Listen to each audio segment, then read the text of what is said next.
In this video, I'm going to be showing you how to use Google Drawings. So how to draw a picture, import a picture, and sign your signature. So in order to draw a picture, you can use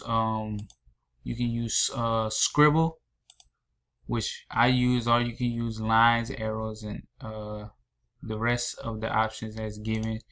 And you can also use shapes that they give you here. In order to draw my picture, I use Scribble and shapes. So once you use those, I'll use Scribble. Once you use those, you can place and draw whatever picture you want. And then after you draw, place it wherever you want. You can come here. You can change the color, or you can change the size of the lines. You can even come and you can leave it as it is, or create dashes in them, whatever you choose. Back up out of that, and then in order to import an image, you want to come to inserts.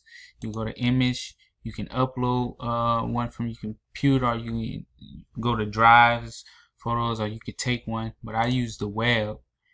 And after you find your image, you can come and you can drag it over onto here. And in order to type in your name and sign your signature, to type in your name, you're gonna come to inserts. You're gonna go to word art, and you'll get this little box here, and you just type in your name, and this is how it appears. In order to do a signature, you're gonna go back to Scribble, and then it'll allow you to sign your name here. To save it, you're gonna go to Files, and you want to go to Downloads, and you'll save it under JPEG. Once you save it under JPEG, it should come up here, and you can go to your Google Docs. And once you have it in your Google Docs, you can share it with someone if you want. And it should also save in your Google Drive too. And that's how you use Google Drawing.